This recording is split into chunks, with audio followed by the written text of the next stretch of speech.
नमस्कार दर्शकों, मैं आचार्य महेश भारद्वाज स्वागत करता हूं आपका सिटी तहलका धर्म कर्म पेज पर। दर्शकों, आज हम जो जानकारी आपको देने जा रहे हैं वो होलाष्टक पर है।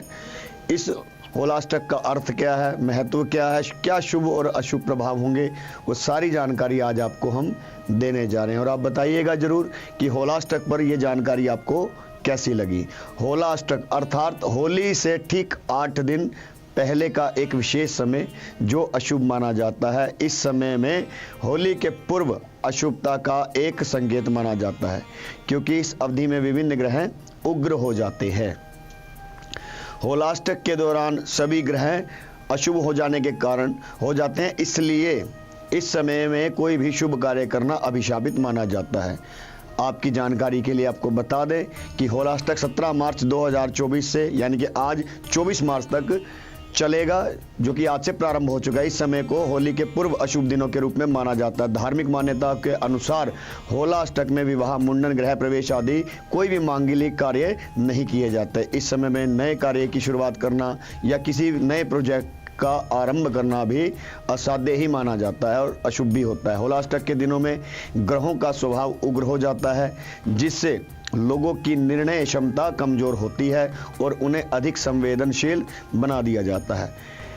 इस अवधि में अक्सर लोग अपने स्वाभाविक निर्णय के विपरीत ही फैसले लेते हैं, जिससे उन्हें असफलता का सामना भी करना पड़ सकता है। होलाष्टक पर पौराणिक कथा। होलाष्टक के अशुभ प्रभाव के पीछे हिरण्यकश्यप ने अपने पुत्र प्रहलाद की भक्ति को भंग करने के लिए होली से पहले कई तरह से उसे प्रताड़ित किया, लेकिन प्रहलाद का अंत ना होने पर हिरण्यकश्यप की बहन होलिका प्रहलाद को गोद में लेकर अग्नि में प्रवेश कर गई। उसके बावजूद भी प्रहलाद का अंत ना हो पाया था, इसलिए होलाष्टक के दिन उन यातनाओं के दिनों में माने जाते हैं जो प्रहलाद ने जीत कर अपने पिता को पराजित किया था और धर्म की विजय हुई थी। प्रत्येक दिन एक एक ग्रह अशुभ।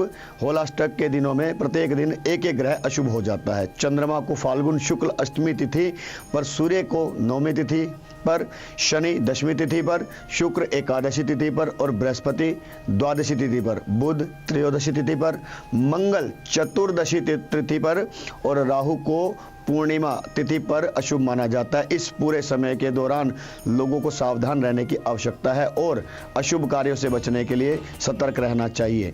ध्यान दें, यह समय सिर्फ 8 दिनों के लिए होता है और इसका असर समय के साथ ही समाप्त होता है। उन्नति कम हो सकती है। बाधाएं, अगर आपको इस समय में कोई भी महत्वपूर्ण कार्य करना है तो बाधाएं ज़्यादा आएंगी।